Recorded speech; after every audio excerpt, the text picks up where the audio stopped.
Recording in progress.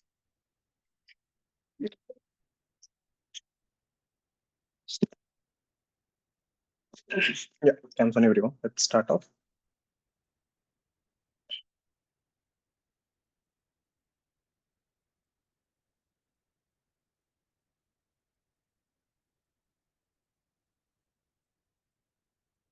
The last thing that we did was Doppler effect.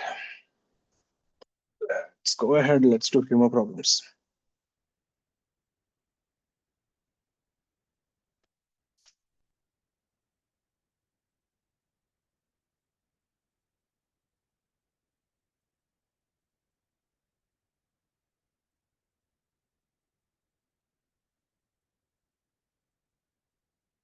So we have a vehicle here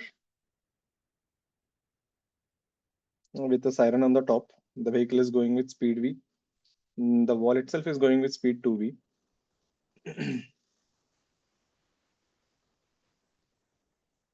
And we have the driver sitting inside. C is the speed of sound.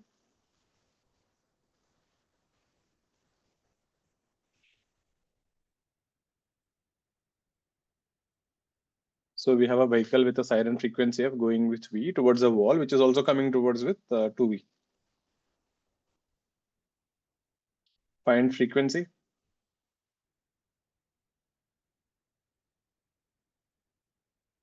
Wavelength. Heard by the wall or seen by the wall.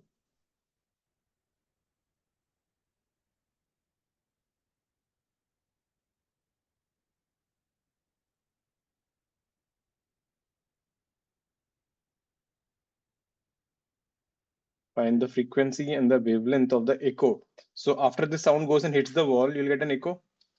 So that echo will be heard by the driver again. So he will think that's a new sound.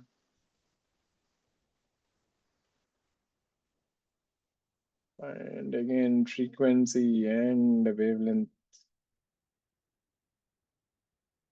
of the echo heard by the driver.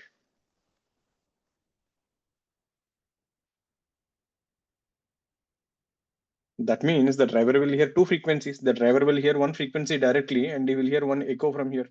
So if he is hearing two frequencies, he will hear number of beats. Find the number of beats per second heard by the driver. If it is an exam, they'll ask you directly that question only, last one. Find the number of beats per second heard by driver.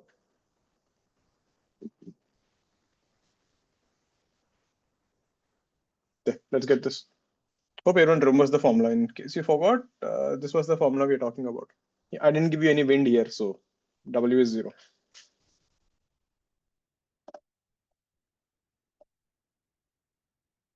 C plus or minus V observer by C plus or minus V source into F.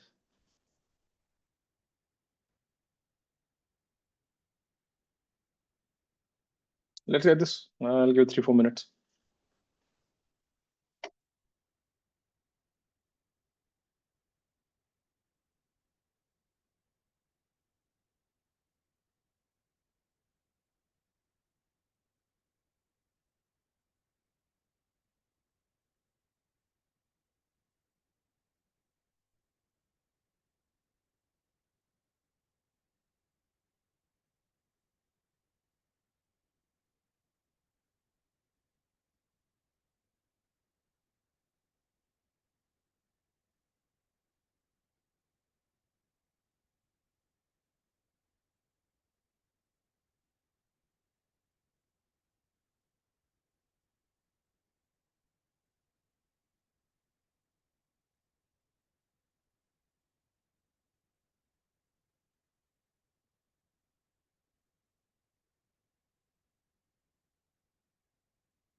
Okay. Looks like some of you got it. Try. I'll give another minute or two, then I'll show you everything. So I'll just give an idea in case you're struggling. Think of like this. Initially, who is the source? The car is the source. Who is the observer? What is the observer? So find the frequency F1. So whatever frequency the wall will hear, that only will reflect back, na? So in the second part of the equation, wall will be the source and the car will become the observer. Are you getting it? So you have to apply Doppler 2 times. So first treat the wall as an observer. Whatever sound it will hear, that sound only will get reflected. So the wall will act like a source. The car will act like an observer. They have to do Doppler 2 times. Try. Some of you did get the answer, I guess. Don't remember the answer though. I'll give a minute more. It's a good one. If I make the wall at rest, that's a standard mains question used to be. But again, like I said, remove from the portion. Advance में अभी भी है, bits में भी तो है.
Let's see.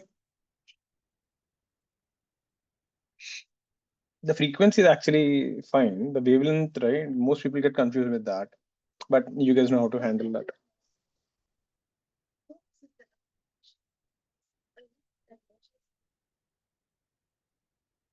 So this would be the source. This would be the observer for the first one. So sound would be coming like this, and this will hear frequency F1. So F1 will be how much? C. What is the observer trying to do? Go towards the source, so plus 2V. Source is also trying to go towards the observer, minus V into F. What is lambda apparent then? C minus V by F. That's your lambda apparent, and that's your frequency. This is what is heard by the wall. Now this wall will become the source. This guy will become the observer. And the echo which is coming, this will have a frequency of F1 and wavelength lambda 1. Isn't it? That's your F1. So what will this person hear now? He'll hear F2, which is C. The observer is coming towards you, plus V. The source is also coming towards you, minus 2V into F1. Now be careful here. What is lambda 2? Don't replace F1. Huh? C minus 2 by F1. This is your lambda 2. Lambda is simply denominator by F. What F? F is this F. Now you take that F1 and replace. Now you'll get the answer. Clear with this?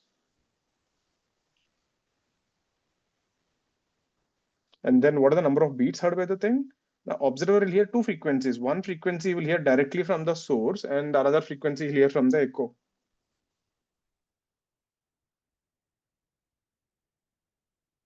Number of beats per second will be F2 minus F. The driver does not know what is F1. Clear with this? One sound he will hear directly. Observer hears F and F2. Have a look at this. Ask me if you're confused.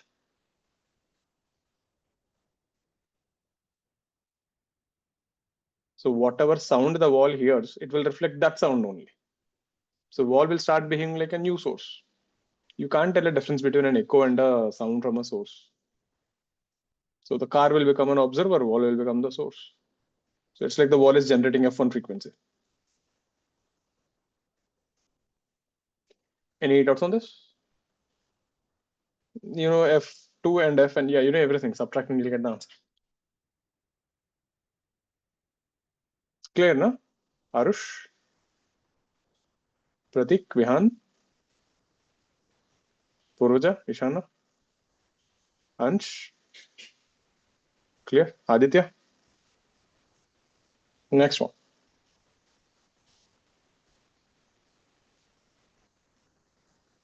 Let's say we have a water source. We have an observer who is going with V1.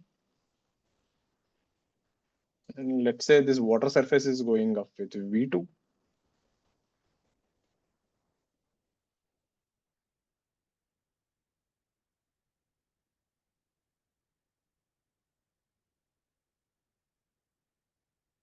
Inside the water, we have a source of frequency F, which is going back with V3.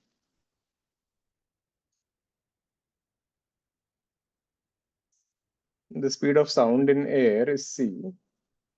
Speed of sound in water is 4C. So my observer is in air, my source is inside the water. Find the apparent frequency heard by the observer. And the water level itself is going up. So water is also not at constant.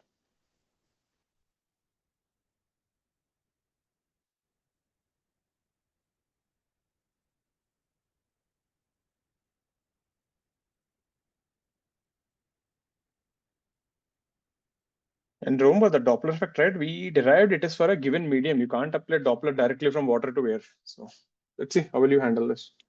Think, you got 3 minutes. Observer is in air, source is inside the water.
So apply na re Aditya. You think you can apply na? Apply and tell me what you'll write.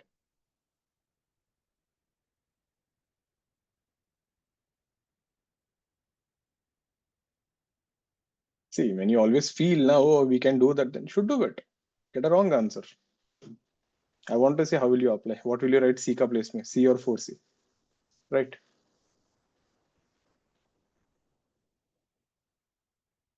Think.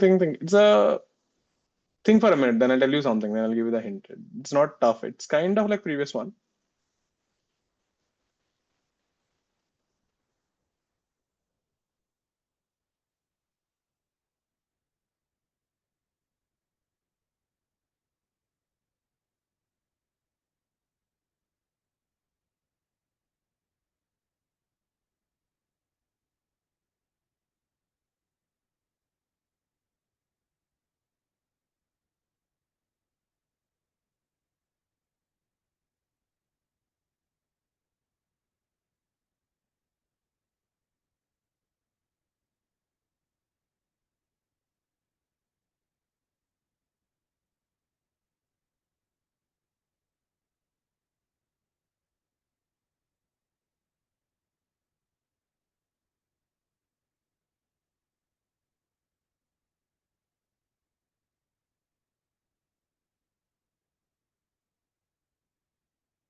Let's see. The thing is,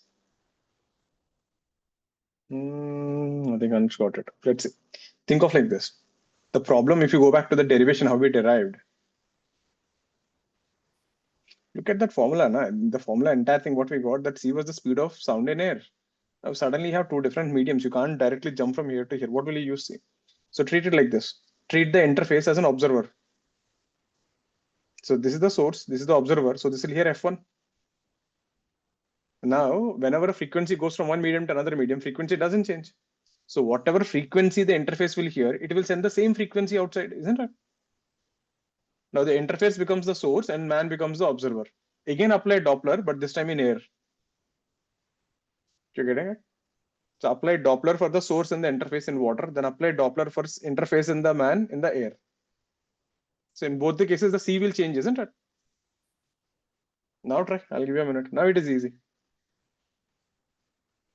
You cannot directly jump from here to here because in the formula C plus W, what will you use C? Speed of sound in air or speed of sound in water? Two different mediums. I think we have few answers already. I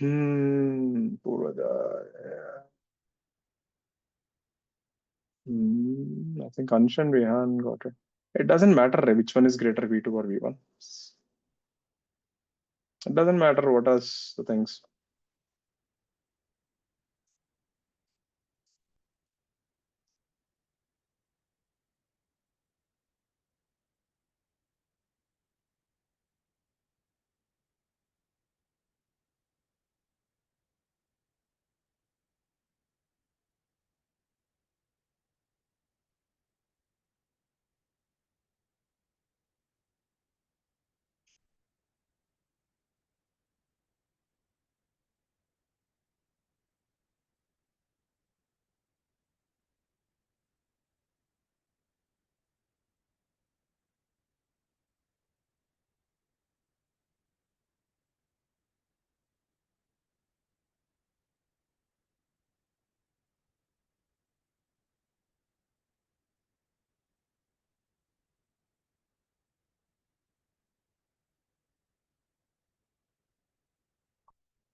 Let's see.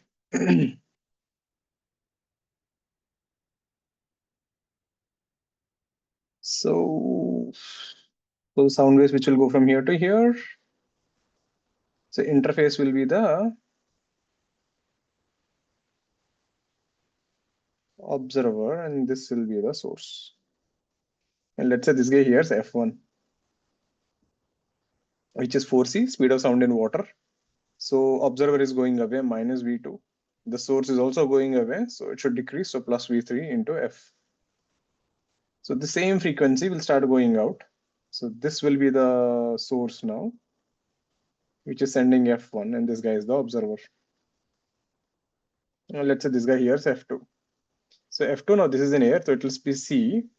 The source is observer is going away, minus V1. Source is coming towards, so minus V2 into F1. Easy. That's it. So whenever the medium changes or whenever there is a reflection, always treat that interface as a new observer. Whatever frequency it will hear, it will send the same frequency to the other side. Clear with this? If they ask you for lambda apparent, you know the story, right? Just take this thing and divide by f. So lambda apparent will be always there inside the formula only. Any doubts on this? Next one.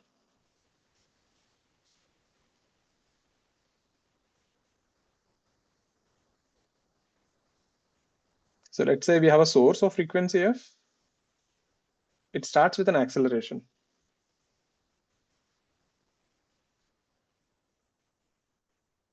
Initially at rest.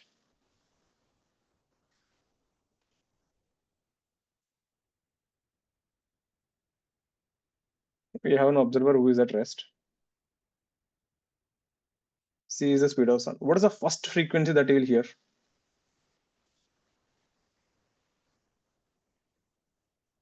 So the vehicle starts with a siren with an acceleration, initially at rest. find the frequency of the first sound that you will hear. Because what happens is the frequency, what you hear will keep changing.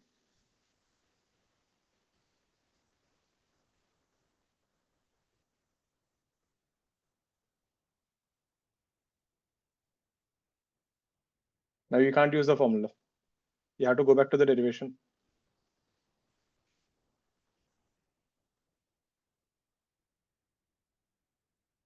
Constant acceleration. So you start your vehicle with the siren on, acceleration initially at rest. So when the siren starts, he will hear the sound. First frequency will hear something else. And after that, again, he'll hear something else and so on. Frequency will continuously keep changing. We are just interested in the first frequency.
You are again missing the point, right, Ansh?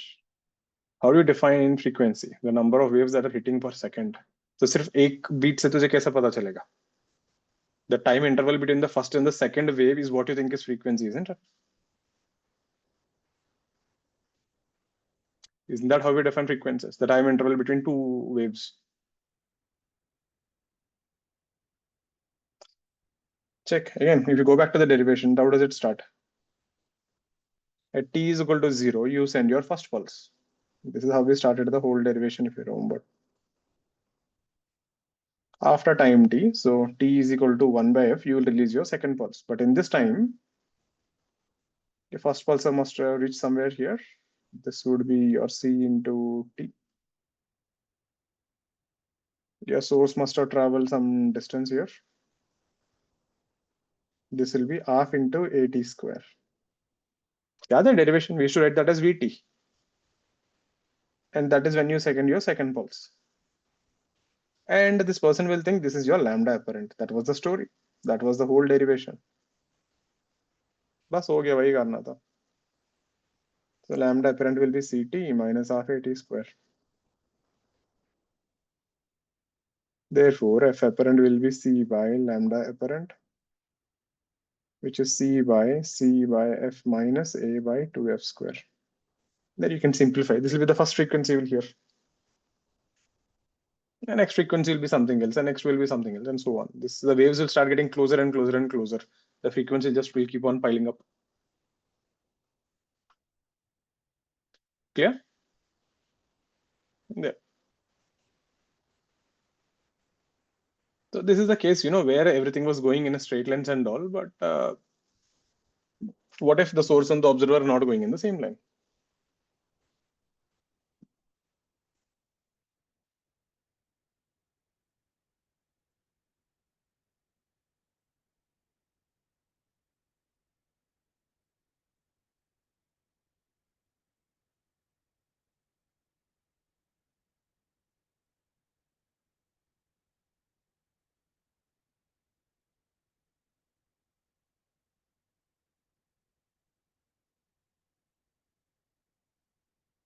Let's say something like this. So let's say we have an observer who is going with VO. This is a scene at t is equal to 0. We have the source here at t is equal to 0, frequency f, and it is going with Vs. So tell me one thing, the moment you release the sound, will it reach the observer? By the time it reaches the observer, it will already move ahead. That means the sound which he will hear will be something of this sort. So when the observer reaches here, after time t, that is the sound he will hear. But during this process, the source must have gone already here. This is something you'll notice next time when you see an aeroplane or helicopter flying now, observe that. You'll hear the sound from the left side. When you look up your head, the plane is already in front of you or on the right hand side. Basically, in the time it takes for the sound to travel towards you, the source is already moved away. So the formula which we will take now, if I call this point as A, this is A dash, this is B, and this is B dash.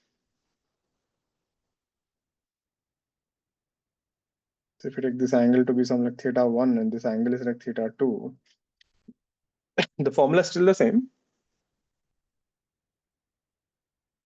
C plus or minus wind plus or minus V naught by C plus or minus wind plus or minus Vs into F. The only difference this time, the wind ka speed, velocity of observer, and velocity of the source are components along the line joining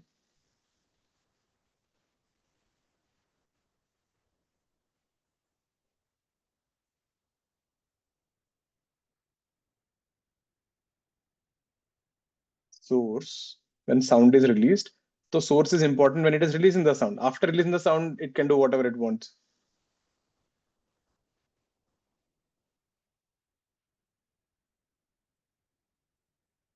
That is your point B. And observer, when sound is received, we don't care what is observer ka position when sound is being sent. What matters is what is his velocity when he is receiving the sound. And observer, so basically you're taking at 2 points which are at different times. Generally, if you see, we always used to take 2 points at the same time. Here you're taking observer ka final position and source ka initial position.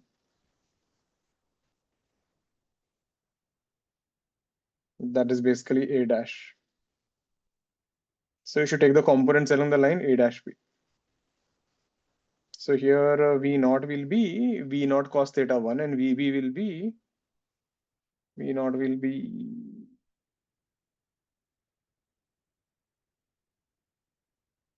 V1 cos theta 1. V source will be V source cos theta 2, whatever the components. You should get that angle and finish it. Clear with this.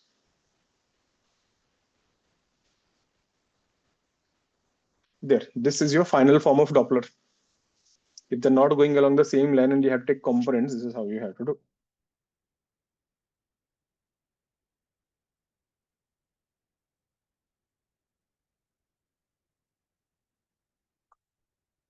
Let's see a question.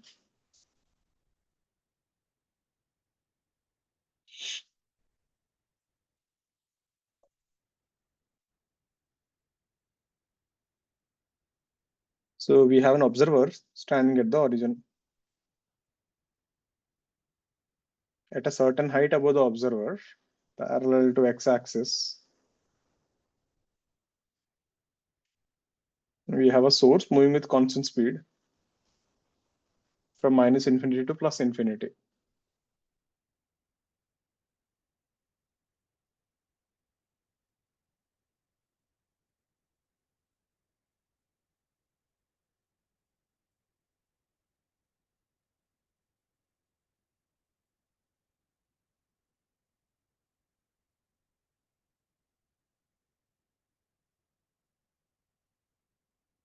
The source is just going. Okay. Observer is at rest. So examine the question options will be like this. What will the observer hear? Frequency always increasing, frequency always decreasing, frequency increases and decreases, frequency decreases and increases. ऐसा 4 options होगा. I can also ask you to find f apparent versus x coordinate of the source when sound is released. Approximately, how will the graph look like?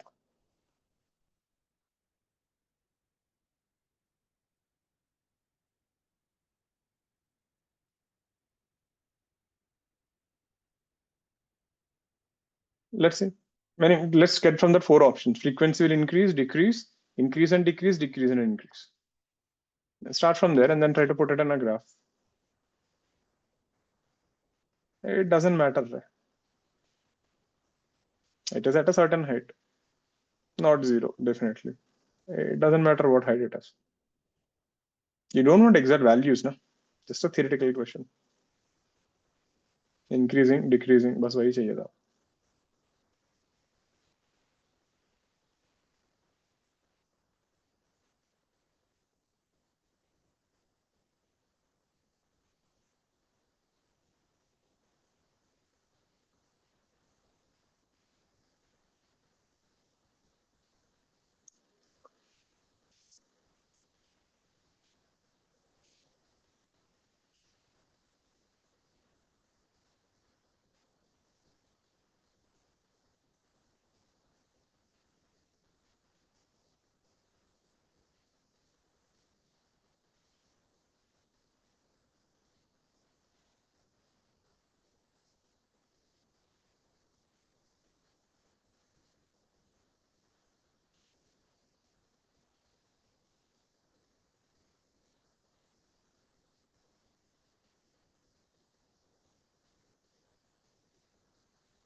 Let's see.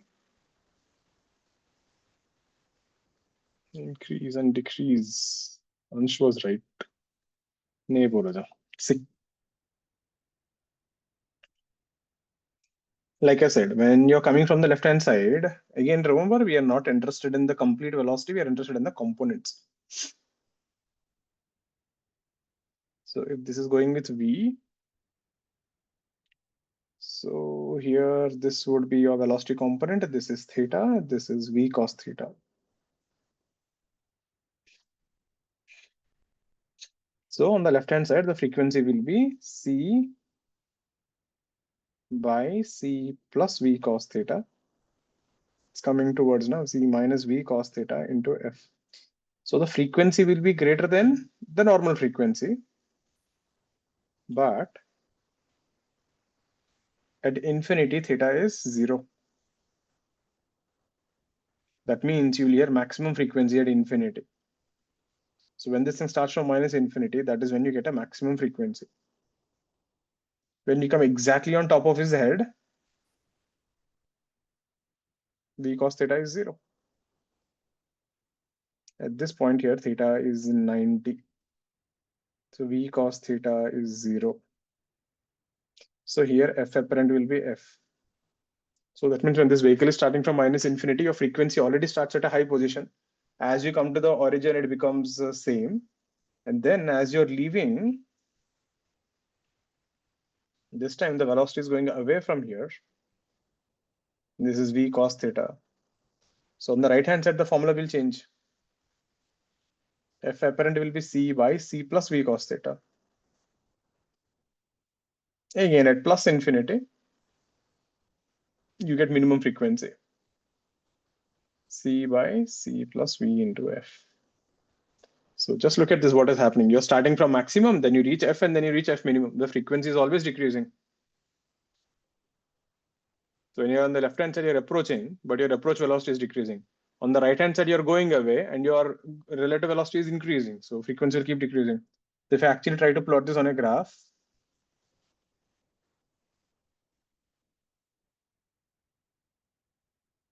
we have F max, we have F minimum.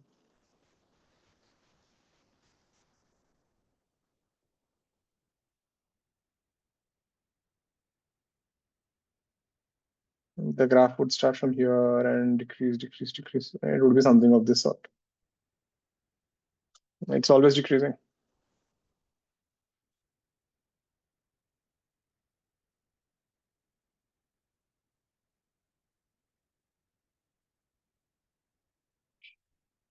Clear with this?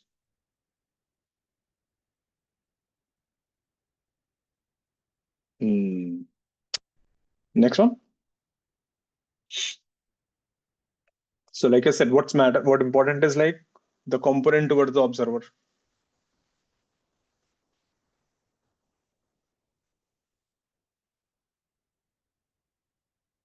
Again, top view.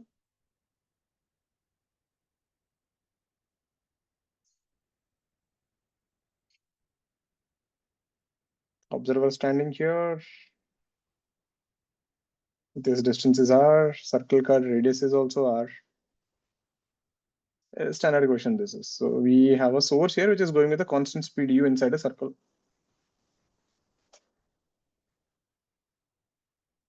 Frequency F. Find the location of the source when here is a maximum frequency and minimum frequency. Or let me ask you like this.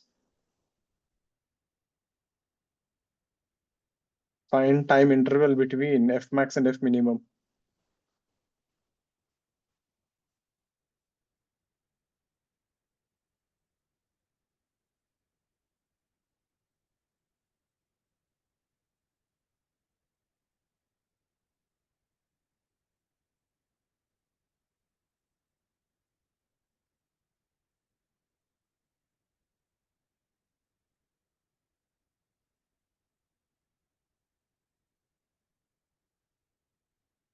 Find the time interval between maximum and the minimum frequency heard by the observer.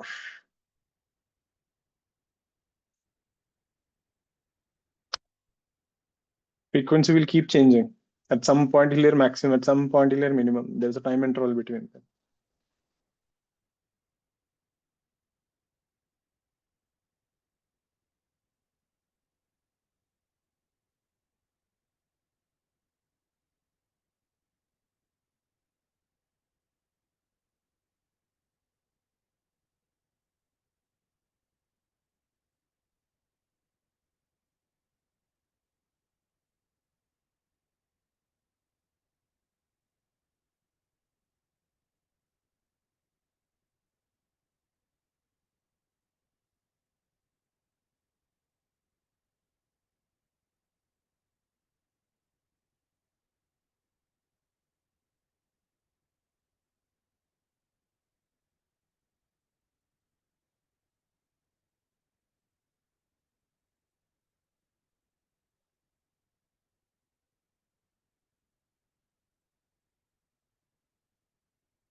Hmm.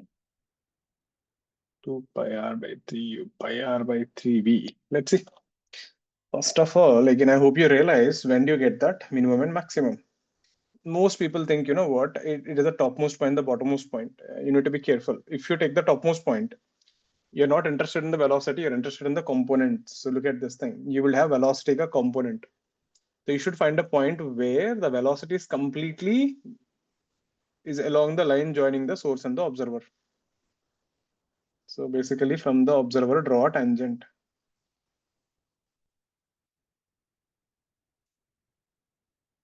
So at this point, the velocity is completely towards this guy. This will be F minimum, which will be C by C plus V into F. Similarly, if you draw a tangent here at the bottom, this would be coming towards you.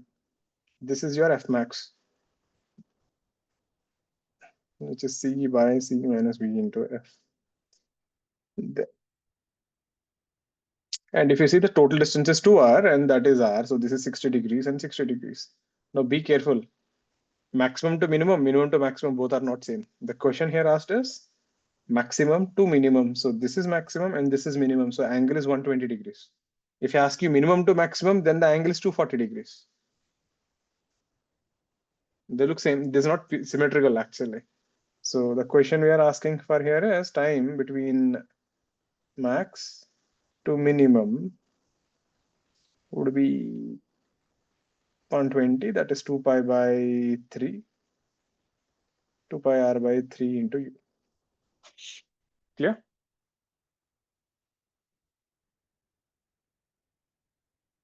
And you'll notice this thing also. If exactly at this point here, F apparent will be F only.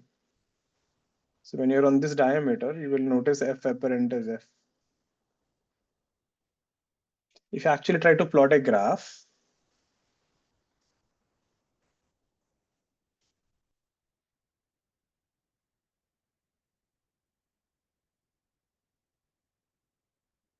this will be F max, this will be F minimum, the graph would look something of this sort. Again, I won't say it's a sine graph, it will be some weird one.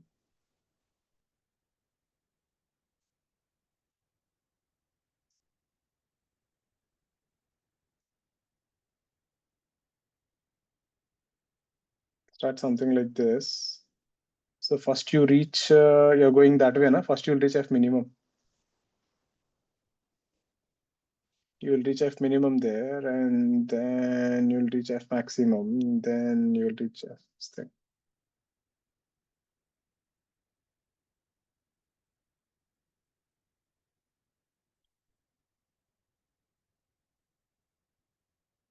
So this time intervals will be pretty messed up actually.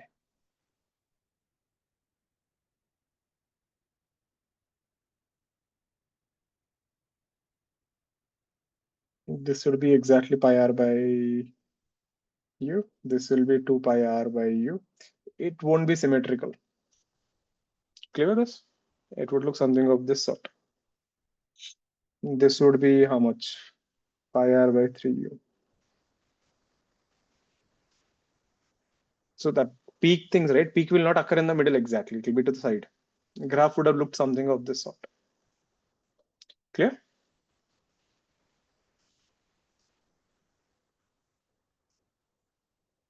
So be careful, huh? Maximum, minimum, minimum, maximum, the answer will be different. Next one.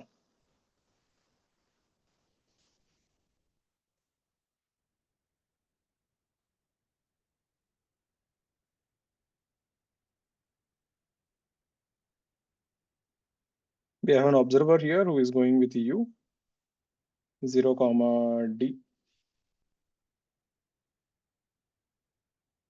We have a source here which is going with v, frequency f, and let's say d, comma 0. I'll keep the number simple. You can make it in both u only. C is the speed of sound.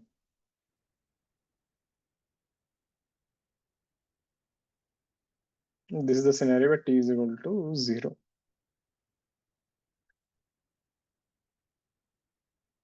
Find the frequency heard by the observer when the source is at the origin.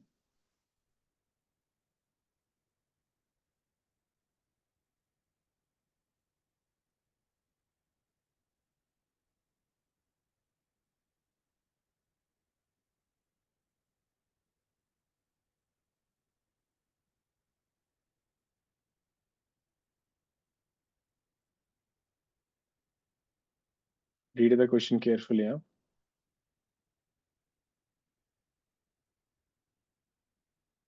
This will be a proper advanced question. First option will be F.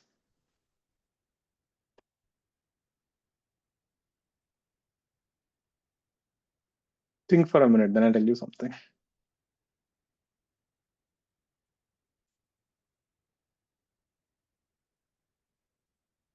Why will you hear multiple frequencies?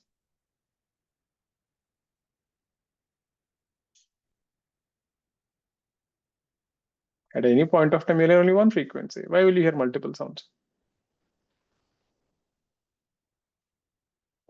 What you said, now think.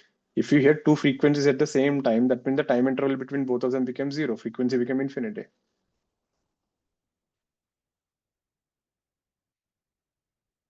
Think. It's a good one.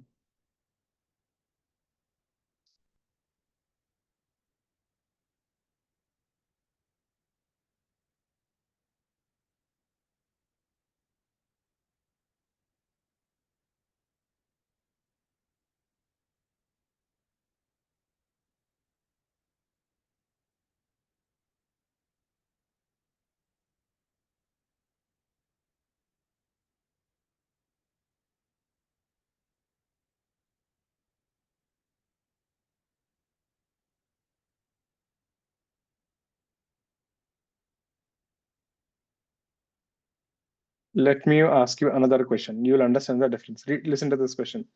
Find the frequency heard by the observer due to the sound released by the source at the origin. This is completely different question what I asked you right now. Meaning, look at the question. Find the frequency heard by the observer when the source is at the origin. So when the source reaches the origin, do you think you will hear the sound directly? That means the source released the sound somewhere in the middle. In the time this sound reaches the observer, the source has traveled to the origin, isn't it? He is not hearing the sound which was released at the origin. The question says find the frequency heard by the observer when the source is at origin. That means the sound must have been released before only.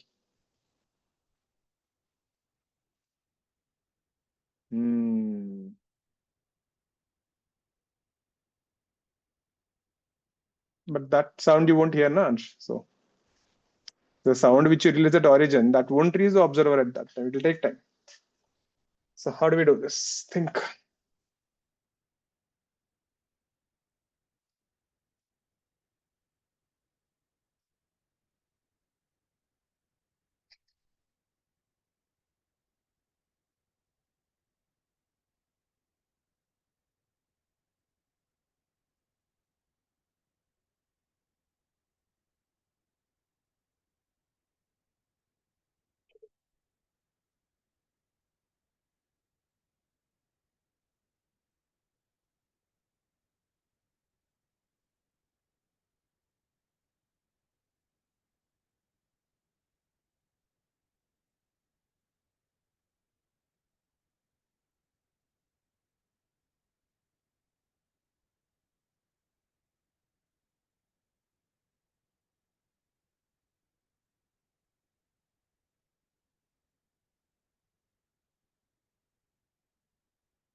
Let's see. Ha, Puroja. But what is theta? What is theta? What is cos x? You guys are giving me answers in terms of thetas and x's, but what is theta?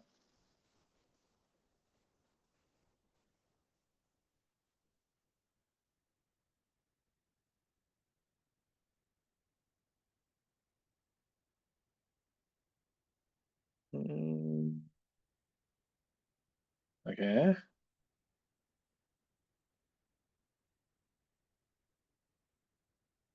Niharika got it. Let's see.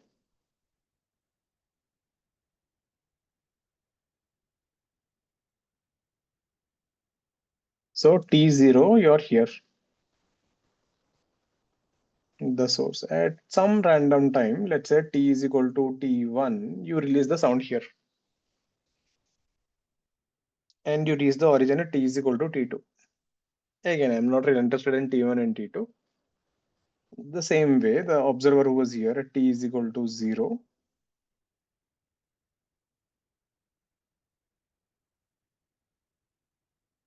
he must have reached here, somewhere here at T is equal to T2.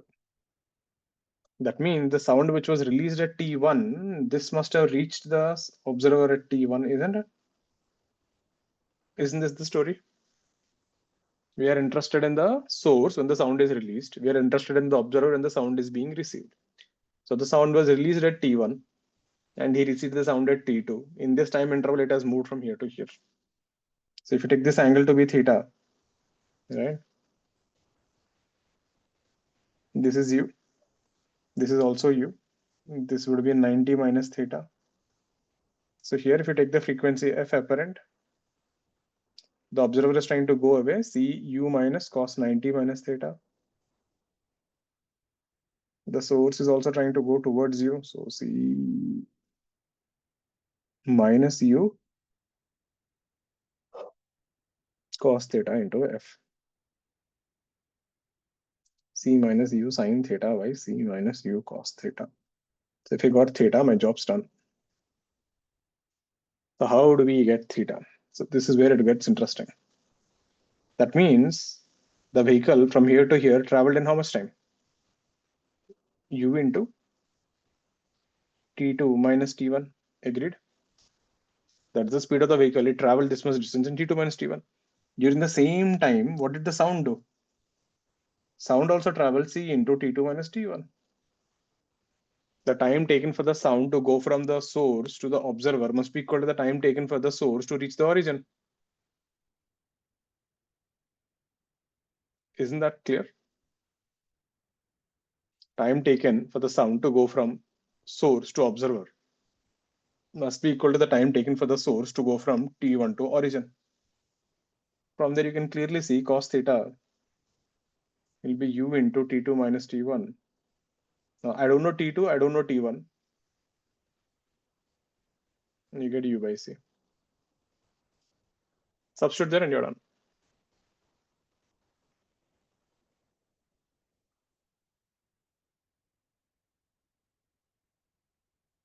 Making sense?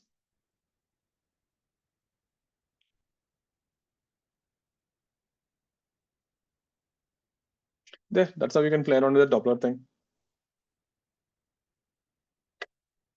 This much is sufficient for now. We will see again, like I said, mains may they'll not even go till here. Advanced may, this is the kind of question they would mostly sort out. So with this, we are done with the Doppler also. Right? There are more varieties, but if you understood this much, I think you can handle the rest. It is all same thing. Just apply the formula, decide who is the observer, who is the source, and keep applying the formula. Yeah, with that, we are done with waves and sound waves. We did almost 53 questions, so do make sure to finish your material there. And the next thing is your wave optics.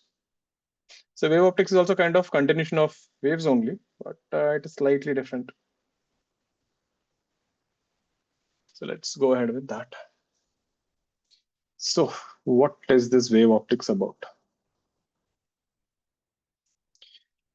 So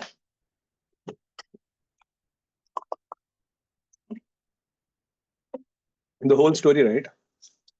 It starts like this. The first person again, to describe what is light and what is the properties of light was Newton. So Newton proposed something called Newton's corpuscular theory of light. So where he assumed, light is made of these small particles called corpuscles, right? And these particles are perfectly elastic and they just behave like elastic balls. So when they hit a wall, they'll bounce off. So he was able to explain reflection, refraction, all this stuff using this corpuscular theory. So basically, Newton, end of the day, assumed, light is nothing but a bunch of particles, like particle theory. And it was almost, accepted for more than 150 years. And then comes this guy called Young's Maxwell. right? He does an experiment and he proves light is a wave.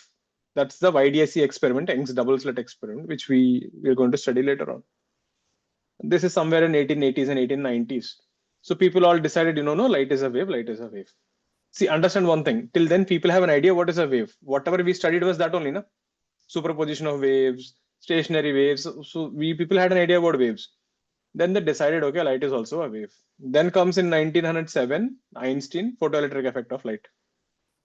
Now, Einstein, with his photoelectric effect of light, proves that light is actually made of photons, and you can explain the phenomena only if it is a particle. Now, people are confused. YDSA says light is a wave. Photoelectric effect says light is a particle. So, what is it exactly? So, people couldn't figure out any solution. So, they came up with a theory called dual nature of light. So, depending on the experiment, light can be a particle or light can be a wave. What it simply means is we have no clue what you're talking about. Yeah, that's what it actually means. You don't understand something, you put some weird name, and then you just say, we have no clue, it will behave however it wants. Because you understand one thing, in science, you need to be definite. 2 plus 2 is always 4. It is definite. You can't say, sometimes they'll behave like that and sometimes they'll behave like this. It's not going to work. But then again, we are trying to combine, we are trying to figure out something, but unfortunately, we couldn't do it so far. Anyways, so I'll try to show you what do you mean by particle nature and wave nature. I'll give you a crude example. So let's work out from there. We will not go too deep into this. So in ray optics, right, we studied particle nature of light, rectilinear propagation of light. Light was going in straight lines and everything.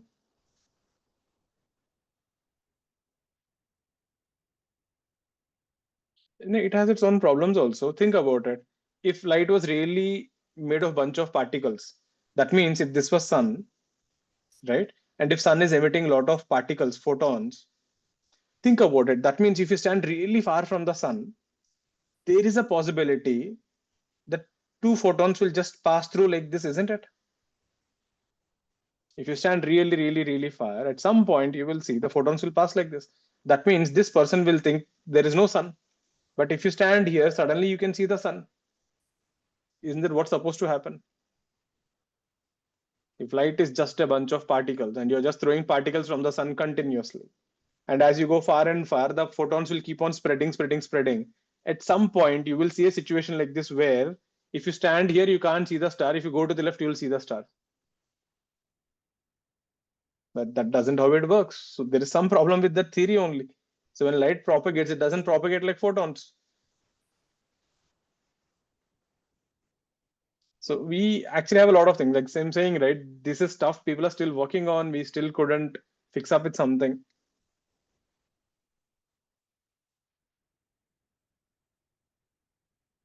So through which phenomena like reflection,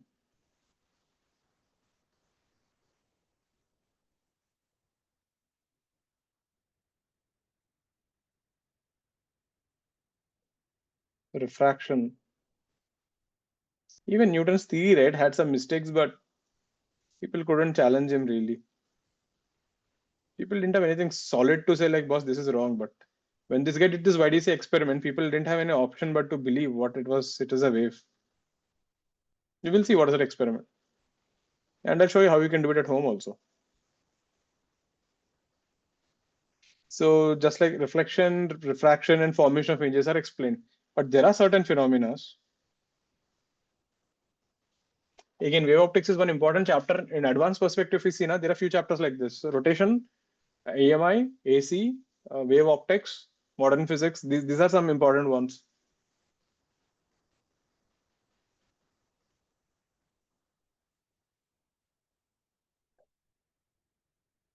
So there are certain phenomena like interference,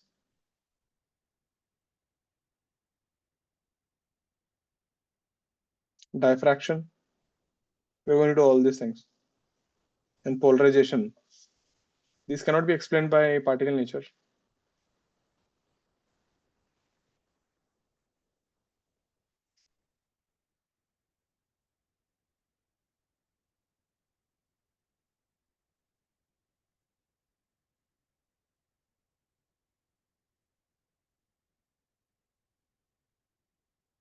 So when you keep saying particle nature, wave nature, what are you exactly talking about? So this is my interpretation. Okay, this is what I think. When you say particle nature and wave nature, it is like this. When you ask normally kids now what is wave nature, you know what they say? They say anything that goes like this is a wave. Wave nature. That means snake must be a wave. So if two snakes come in the opposite direction with same frequency, you'll get stationary snakes. If you have two snakes of slightly different frequency meet, you get snake beats. Snakes are dancing to the beats and something like that. If you throw snakes from a moving source, the number of snakes will increase. Snake Doppler effect. So it doesn't work like that.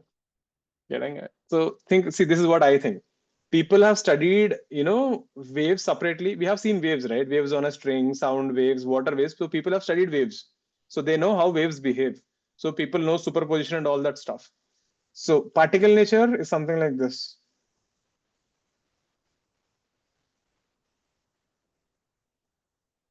Let's say if you have a detector or if you have some kind of thing there. So in simple words, particle nature is simply if you give one particle plus one particle, one particle, one particle, one, one, one, one.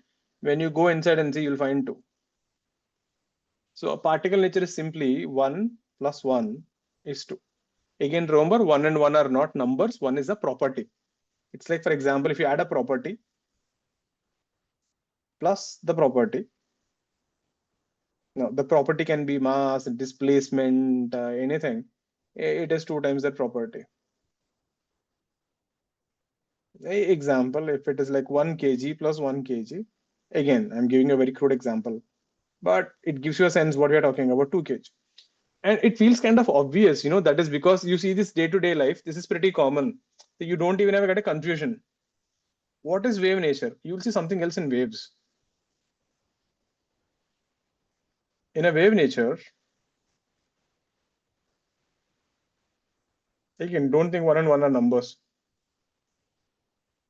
If you send 1 and 1, 1 wave and 1 wave, 1 and 1, you will notice sometimes you'll see 0, sometimes you'll see 4, sometimes you'll see 0, sometimes you'll see 4. Actually, you can see any value between 0 to 4. That means in this case, 1 plus 1 can become between 4 to 0. I'll tell you what it means. That means if you add that property plus property, you can get 4 times the value, or you can get 0. You can get any value in the middle. Example, let's say when you take waves, let's say we have one wave.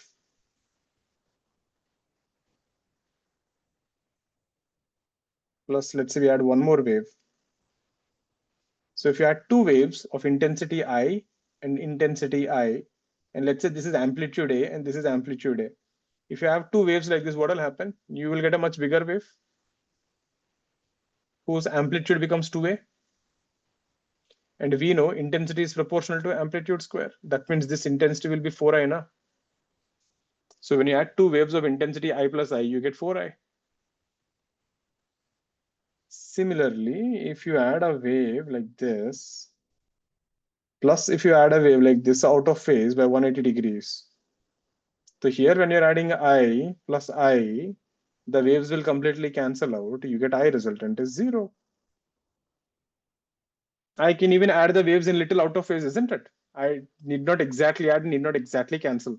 So depending on the phase angle, I could have got any value from 0 to 5. So in this case, if you see the resultant of these two, I plus I, can end up with any value between 4I to 0. And again, understand one thing, you're not creating any free energy. Huh? If you see the total number of energy is still 8I.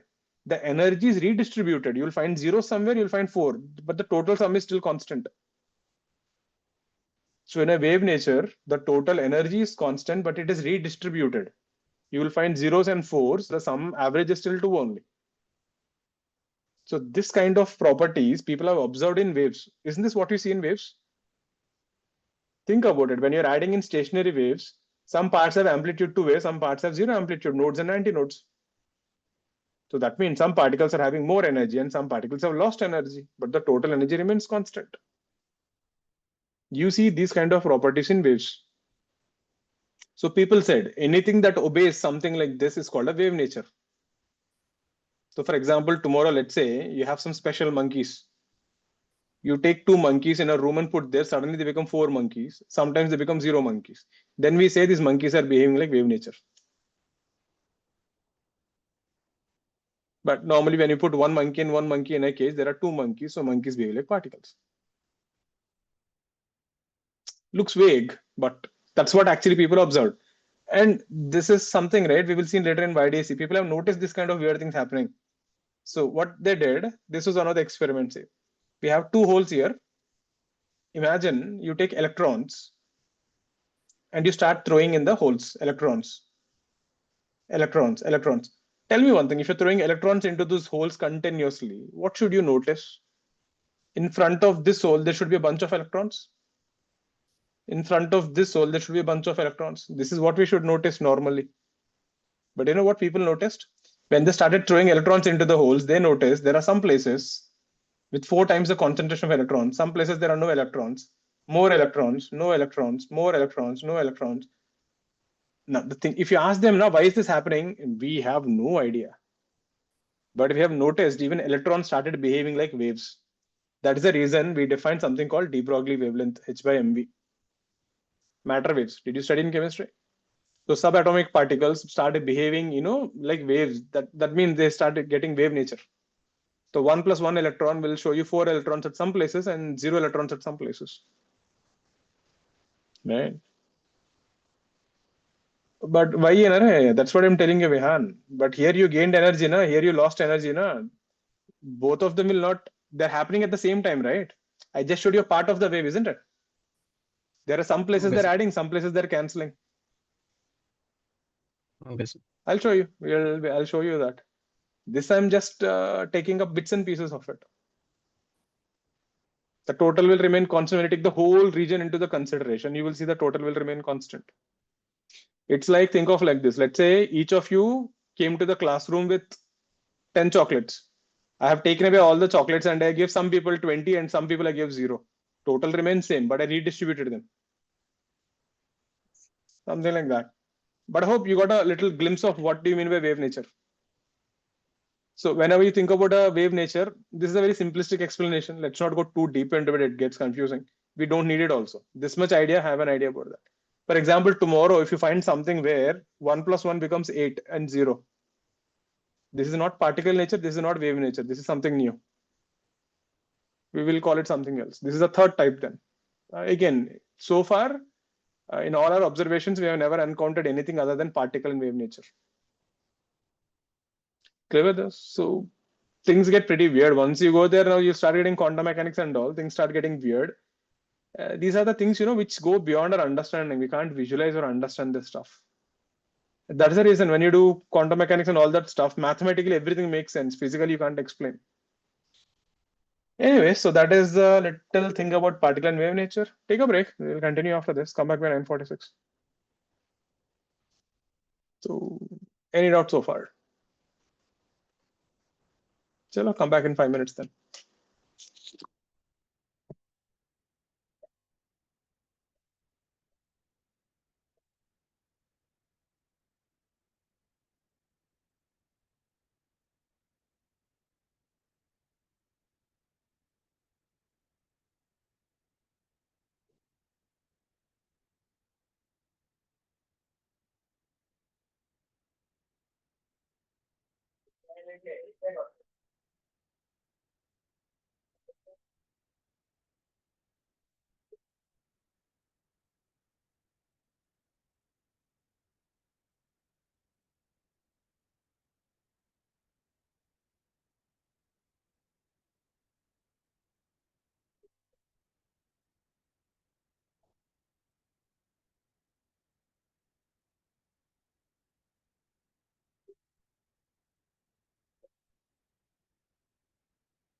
Sure, let's start off. So great. So even before Maxwell, right, there is a person called Huygens. He tried to explain in terms of wave theory. Again, the idea is important.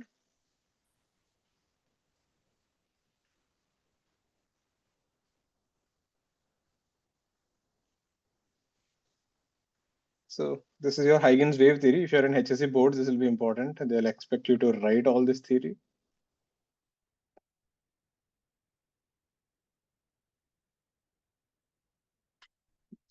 So let's see the main points here. So Huygens proposed, what I think he must have been inspired by these water waves. When you throw something into the water, the wave ripples and all. So he imagined there is something called a medium called ether, which is an imaginary medium which prevails in all space, in isotropic and perfectly elastic and massless medium. So this guy assumed that entire space is filled with a medium called ether, which is massless, which is isotropic, matlab perfectly uniform, elastic, and it is throughout everywhere. Meaning that is how he assumed, light is coming from sun to the earth. It just can't come out of nowhere. But then again, we couldn't find the medium called ether anywhere in any experiment or so much. So that was one. And then he also thought different colors of light is due to different wavelengths. We know that is wrong. It is actually color depends on frequency. Right. So there are a few issues with this theory and all, but there are some things, called a wavefront concept. So he defined something called the locus of all particles vibrating in same phase is called a wavefront. We'll talk about that. So what he proposed was something like this. He said, when you have a source of light, it emits a wave. And then he said every point on this wave will act like a new light source. So they generate their own waves. And when you take these waves, this will be a new wavefront. Each point on that will act like a next wavefront. They will generate their own waves. That will be a third wave and fourth wave and fifth wave and so on. So he came up with some theory like, one disturbance will create a second disturbance and that disturbance will create a new wave and it just keeps on proceeding so on. That is what he proposed. Like, so something of this sort. So every point on the wavefront becomes a source for the secondary wavelets. It emits secondary wavelengths in all directions, the speed of light.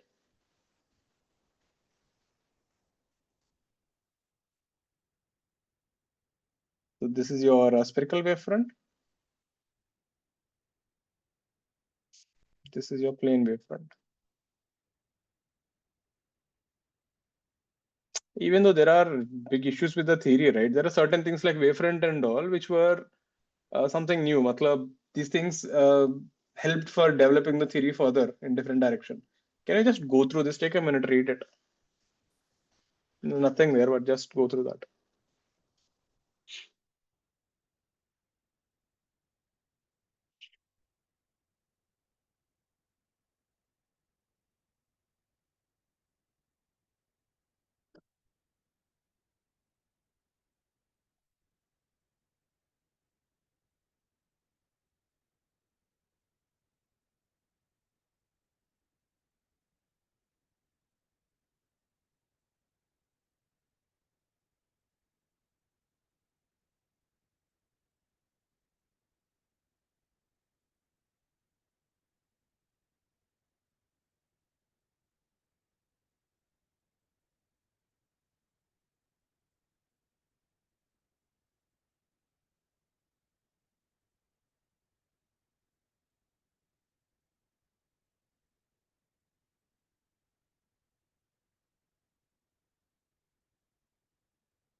Yeah, just go through this page also.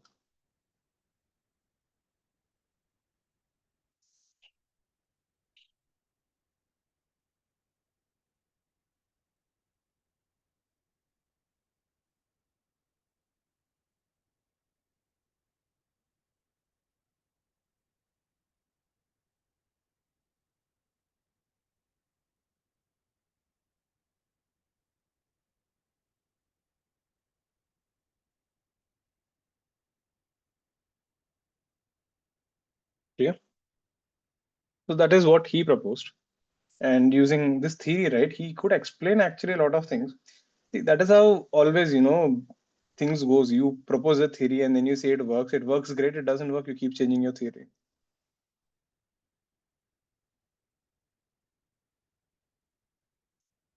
So it could explain a lot of things. This will be good CET level questions, right? There was one CET question I remember. It was like Huygens wave theory cannot explain which of the following phenomena. There was something like that. So it can explain reflection, refraction, interference, diffraction, polarization, double refraction, blah blah blah. It cannot explain photoelectric effect, Compton effect, Raman. These because these are based on particle nature of light.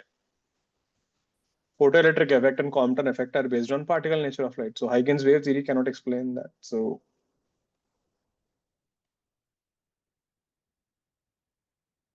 it can explain the other hand these things. And this wavefront ka definition is important.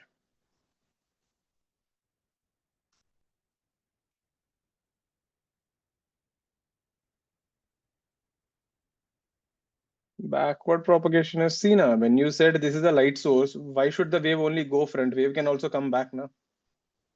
If every point on the wavefront is acting like a new source, then they should emit light in all directions. That way. So here now, if you look at the wavefronts, we have three types of wavefronts. One is your spherical wavefront. This we did a little discussion, in decibels.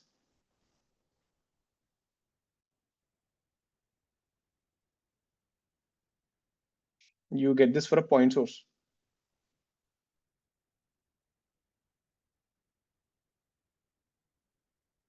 So in this case, the sound travels in 3 dimensions. Like when you're talking, you're actually sending sound in 3D. So here intensity will be power by surface area.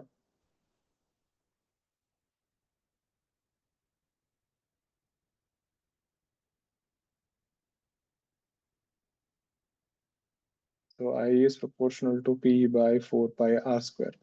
But we also know intensity is proportional to amplitude square. So A is proportional to 1 by R. So actually the wave equation will look like this.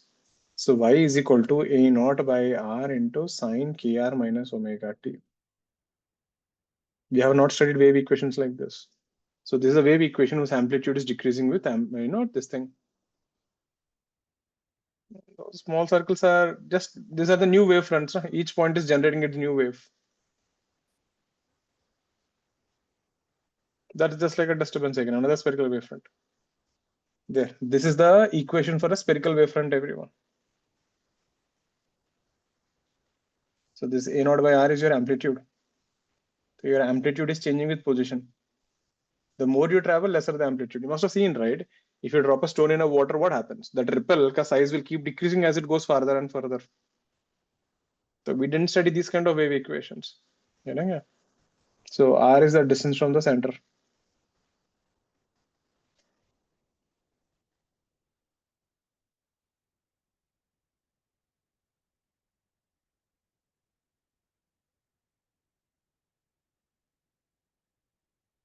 And if you take a cylindrical wavefront,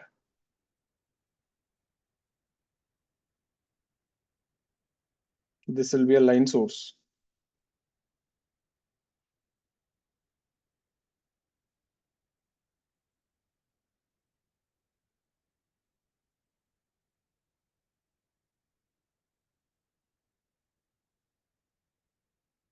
So we get I is equal to proportional to P by 2 pi RL proportional to A square. So we get A is proportional to 1 by root R. So here the wave equation will be A naught by root R sine KR minus omega t. In place of X, I'm using R. This will be a cylindrical wave equation.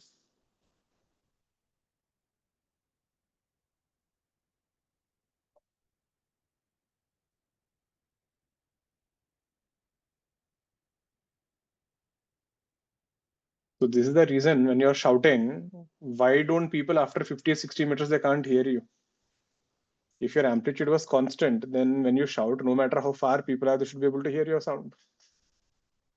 The thing is, when you're shouting, the intensity goes down as 1 by R square function, amplitude decreases. So after a certain distance, the intensity becomes so low, people can't detect your voice anymore.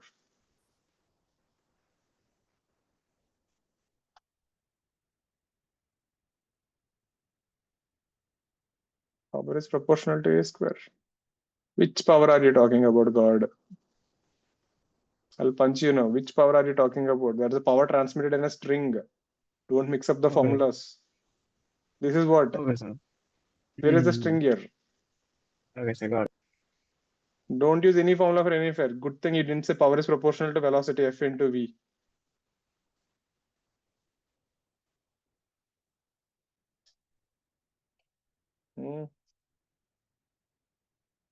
Don't mix up the formulas. Na, dekho na, power ka definition is what?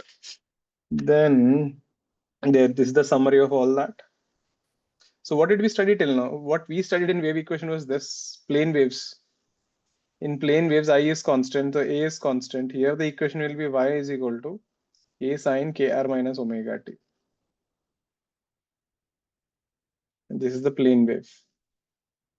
So in entire waves, we studied these equations. And if you look at this, you will find some resemblance, you know. These wave fronts look like equipotential surfaces, isn't it?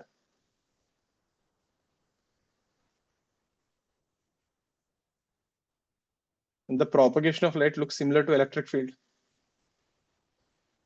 They kind of look like that.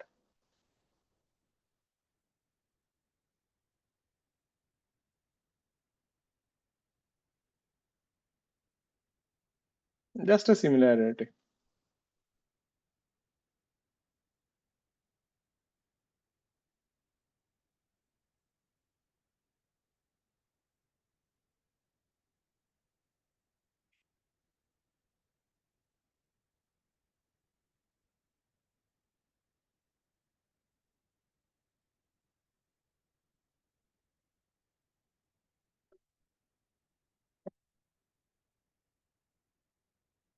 Clear with this?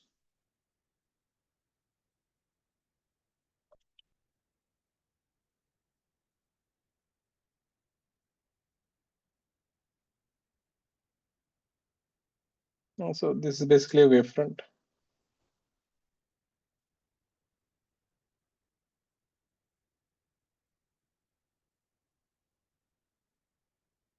So what is a ray of light?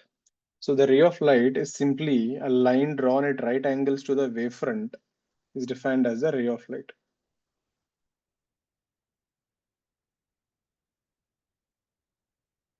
Meaning, let's say if you have a point source here, generally we know the light goes away radially. So the green lines is the propagation of light.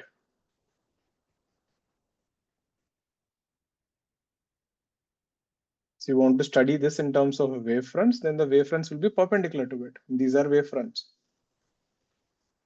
That's what I said, you know, they're similar to equipotential surfaces.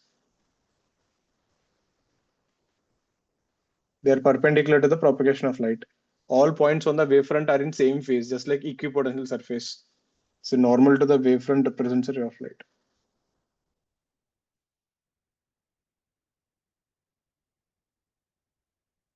So generally, you know how they frame questions on this? They ask questions based on the wavefront. Let me show you one. Questions would be of this sort. They will say, we have a lens here.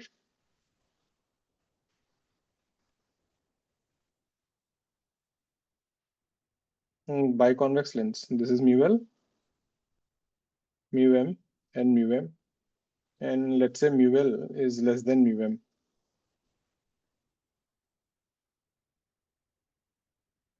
And they'll ask a question like this. If plane wavefronts are sent into this lens, what kind of wavefronts will come out from the other side?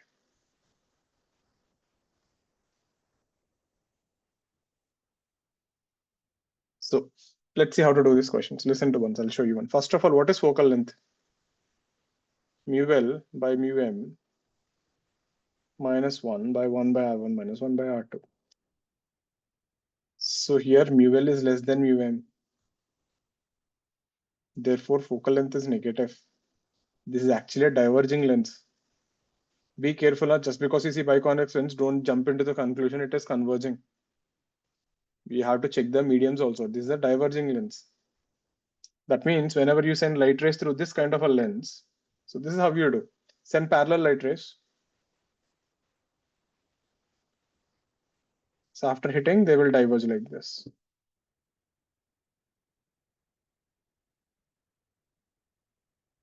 Clear? This is how they will go. So these are your light rays. So how will you draw wavefronts? Wavefronts are perpendicular to this. So if you send plane wavefronts like this is how you will get. So the answer for this is if you send plane wavefronts, we will get like this. We will get an expanding wavefronts. Understood what is being asked? So this is how they'll frame questions. They'll give you the wavefronts instead of this, and they'll ask you how will they look. Clear with this? So let me ask you one more.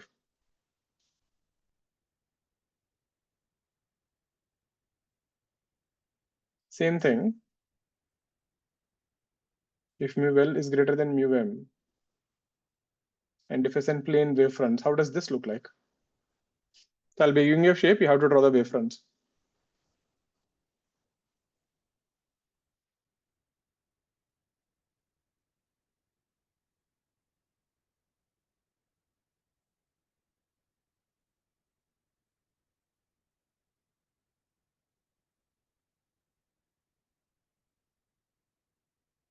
Just give it a try. How will the wavefronts look like?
Let's see.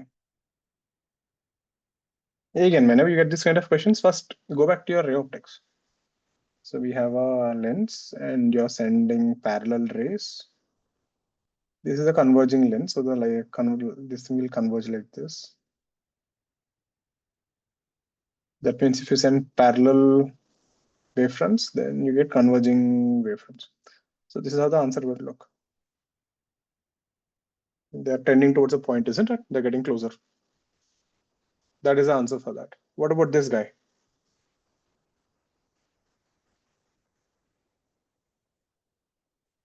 Convex mirror. So if you send parallel rays, they will bounce off, you get a virtual image. So it feels as if the light rays are coming from inside. That means if you send plane wavefronts after hitting, you actually get wavefronts like this, which keep becoming bigger and bigger, expanding. Make sense? You're getting what is being asked, right? Instead of giving light rays, they'll ask you like this, wavefronts. Let's see one more. Suppose if I give you focal length to f,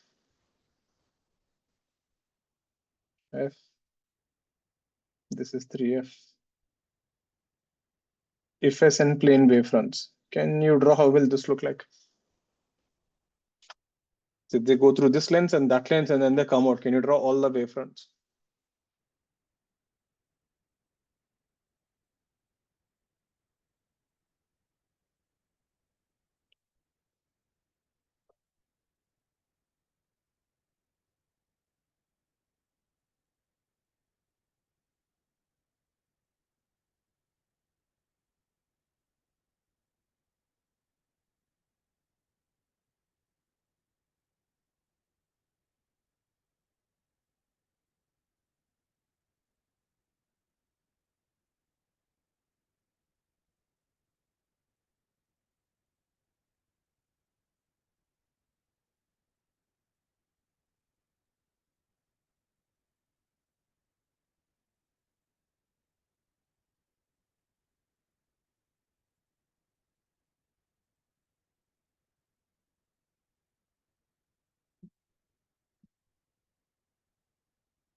Let's see. So first, let's draw the picture normally.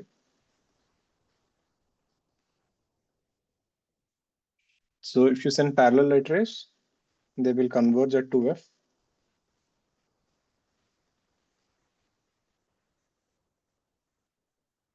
And I get the distances such that this will be the common focus for both of them.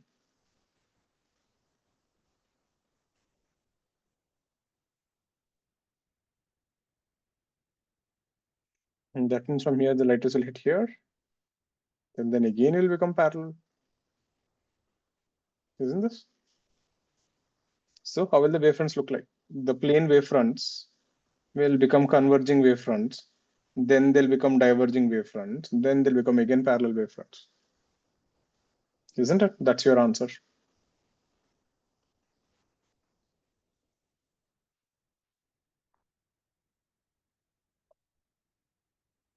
Clear with this? I hope you're getting what is being asked. So it's mostly ray optics. Just draw the light rays and then NMA just put the lines there. Let's do one more. What if this is mu1, mu2, mu1 is greater than mu2, and you're sending plane wavefronts. Once this cross this boundary, how will they go?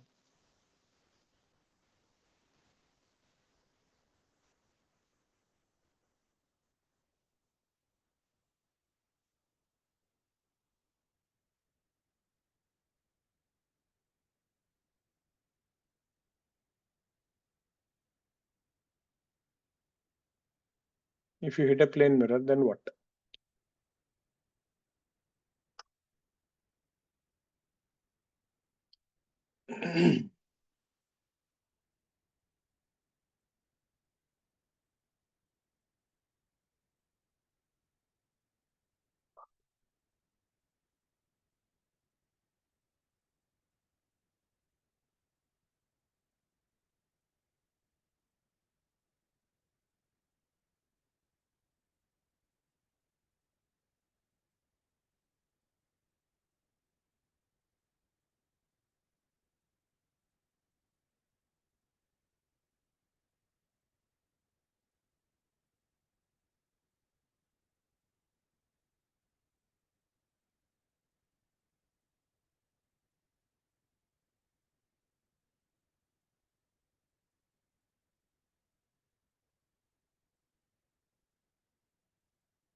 Let's see. So if you send a light ray, when you go from denser to rarer, what happens to the light ray? This is your normal. Mu1 is greater, so this is denser. This is rarer. So when light ray goes from rarer to denser, it goes away from the normal.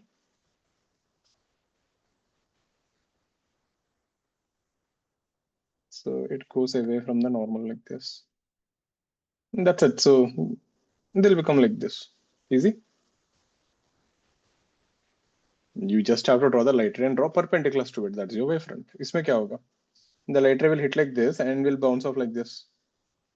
So if you look at this would be the image. This would be the object. So it feels as if the light rays are coming from there. This would be like big one, small one, and then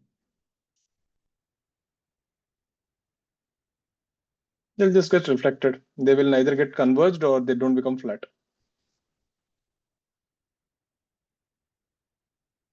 Clear with this?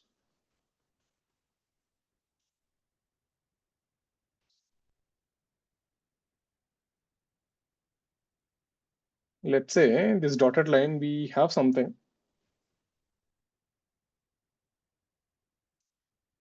You sent this. This is the incident wavefronts. They hit something there. We don't know what is there, whether a lens or a mirror or whatever.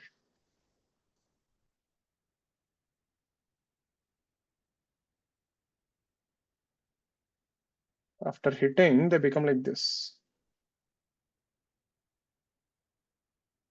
These are the final wavefronts.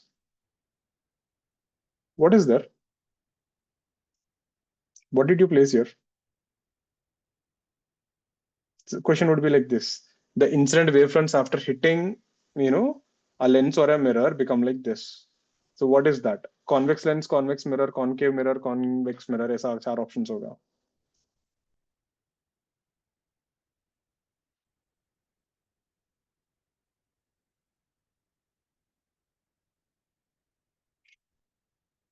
Question is clear?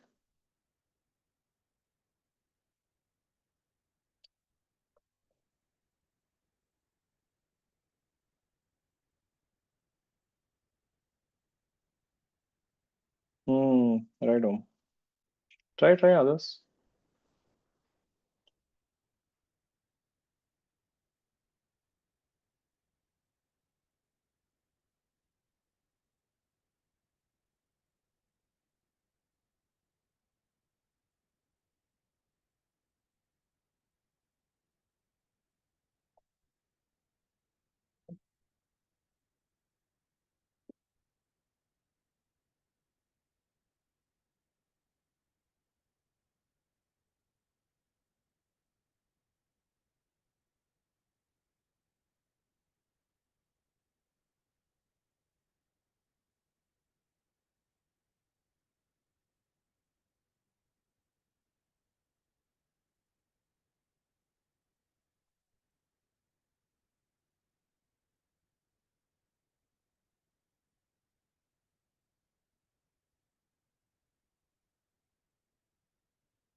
Let's see. Yeah, most of you got it. It's a concave mirror, right? It's a concave mirror. Lens नहीं है. If it is a lens, the lighters would have gone to the other side, isn't it? That is the first thing you need to understand. In a lens, the lighters will always go to the other side. If they're coming back, it's always a mirror. And this thing you can clearly see. And you can see that actually the images lights these are converging. That means you're getting a real image. Convex mirror will never give you a real image. So if you actually look at this picture, it is something of this sort. So this is the object. So from here, the wavefronts are coming out. And after reflecting here, the image is forming somewhere here. So these things are getting converged. It's a concave mirror.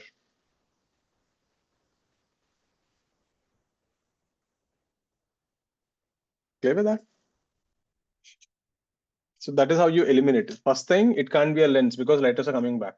Second thing, it can't be convex mirror because the image is not virtual, it is real. You're only left with one option, concave mirror. All clear with this? There, this is how they'll frame questions on wavefronts.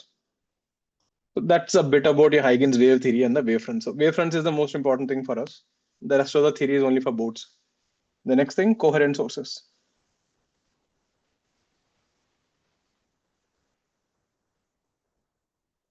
Now we are entering the topic.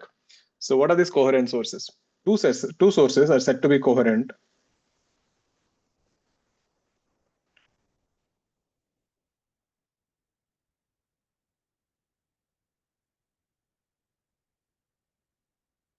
If they have same frequency,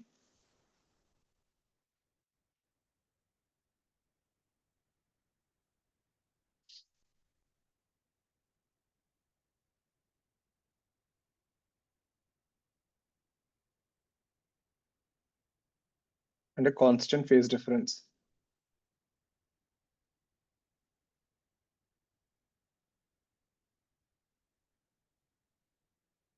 That's it. That's a straightforward definition there. They should have same frequency and they should have a constant phase difference. They can be in phase, they can be out of phase, but that phase difference must be constant. Next thing, if you take two independent light sources, they can never be coherent. Means if you take two identical bulbs, everything is same, exactly atom to atom, you make it same, still they will not be in sync. Two independent light sources can never be coherent.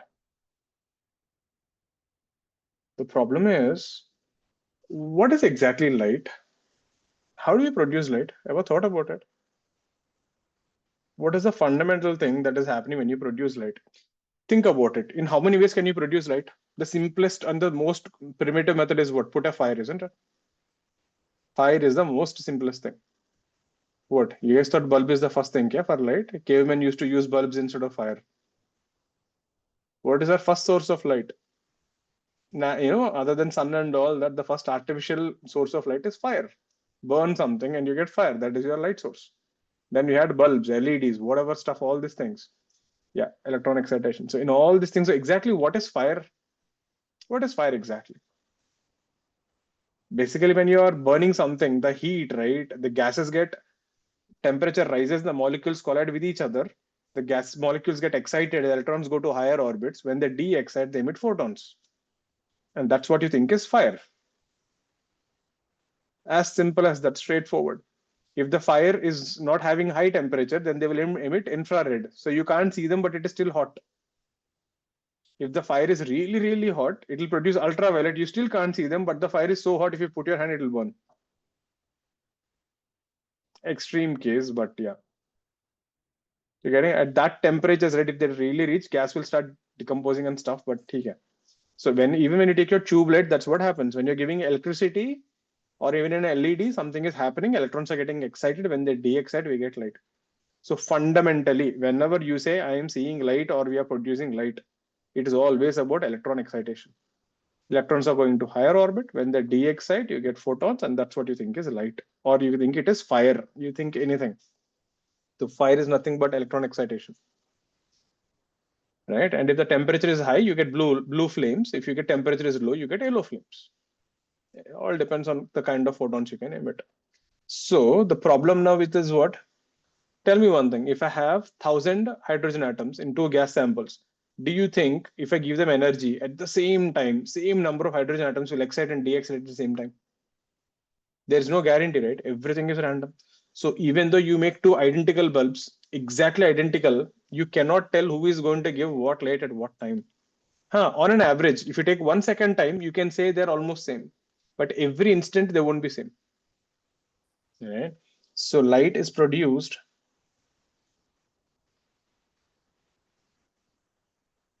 That is the reason if you take two light sources, they're never coherent. So currently, all the tube lights that you have in your room are incoherent. That is the reason you don't see any effects in your house. It feels just normal due to excitation and de-excitation of electrons.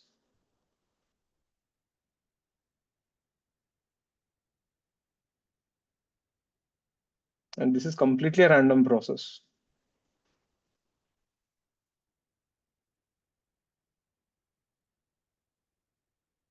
So even though the bulbs produce same frequency, there's no guarantee they will be in sync.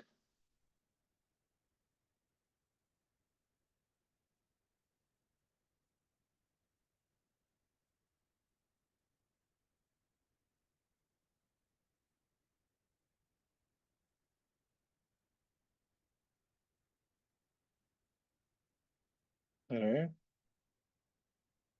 Frequency will never produce light.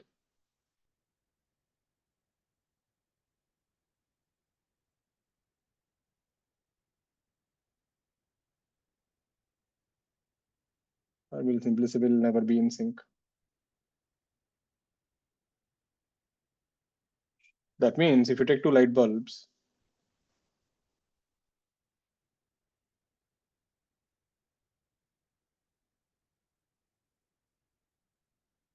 and if you try to write the equations, this will be y1 a sine kx minus omega t plus phi1. And this will be y2, which is same amplitude, same frequency, kx minus omega t plus phi2. This phi1 and phi2 are changing with time. So the same bulb, what it produced right now, will not produce the same kind of light in next moment. That itself will go out of sync. Phi1 and phi2 change with the time.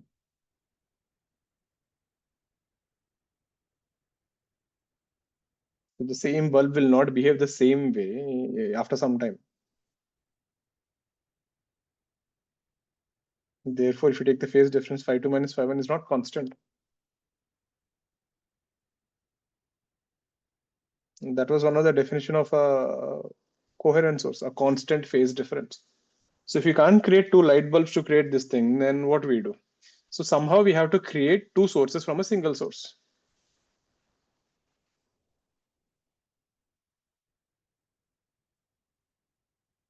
So we can create coherent sources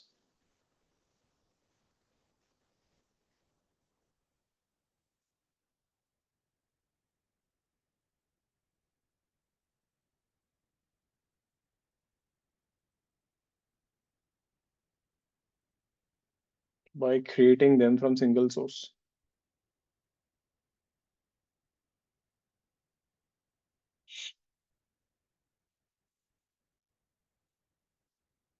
And the most common one is this. You take a screen, you make slits.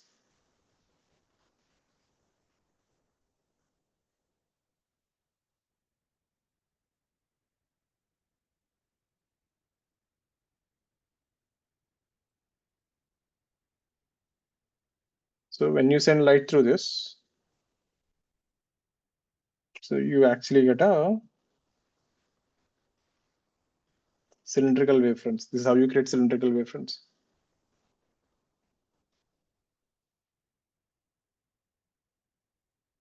So here S1 and S2 are small slits.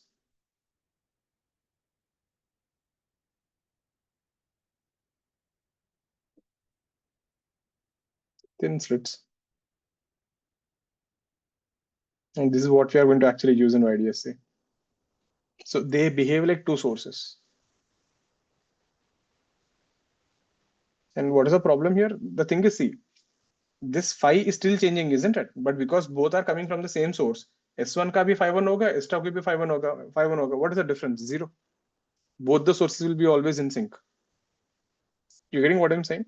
The bulb is producing variable light at every time. So every instant, the bulb ka phi1 is changing. That means for both the slits, phi1 is changing, but it is the same phi1, isn't it? The difference is zero. Clear with this? Because the light is coming from the same source, the phase difference will be same. So thin slits which behave like coherent sources. This is how you create two sources from a single source. Somehow you have to create two sources from a single source.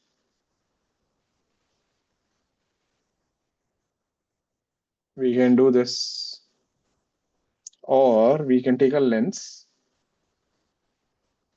mu1 and mu2. Remember this?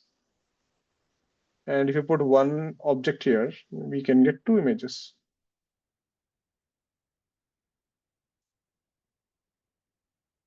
I1, I2 are coherent. So as long as you create them from one source, they will be always coherent.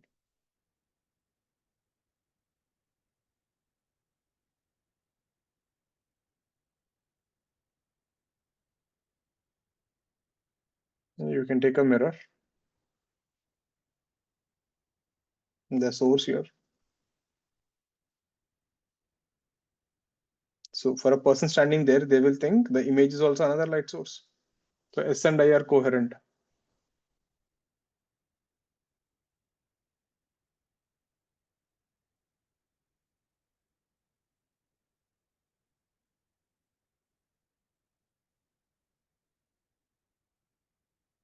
Suppose if you take a biprism, we will see this later on. This is there for HSE also. So if you have an object here,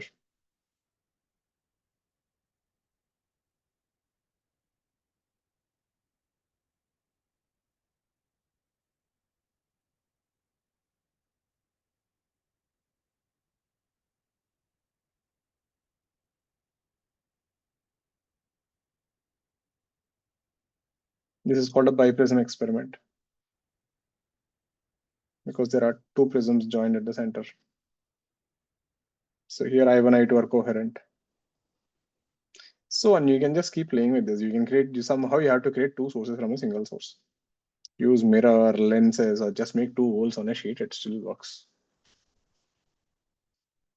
Clear with this. So if two sources do not have constant phase difference, then they're called incoherent.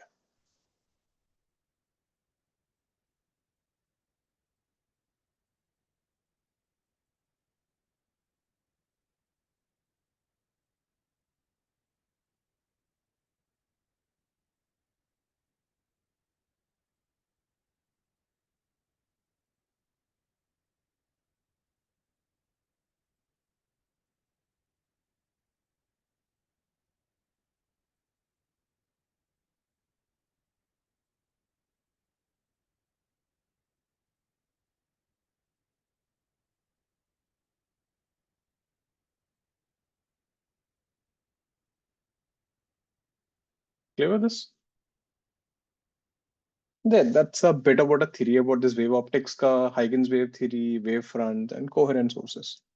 So the next part, right, is the interference will actually start. I think we will start off that fresh in the next class. From there, we will go ahead. So next class will be important. What we would the interface, like I said, the idea is pretty simple. Next class, I'll teach you something. If you just understood that one point, right, 90% of the questions are similar based on that. It's always about finding difference between two lengths. Simple geometry, but we will see how to play around with that. Next class, when we catch up, we'll continue with this on Friday, right? Again, wave optics is not a big chapter, it's a small one, but it is different. You have to realize something, you have to see some models. It's a small chapter. Mostly we will wrap up around 3.5 classes. And then we will go ahead. So please start working on your sound waves and waves on a string. That's important. Finish it off.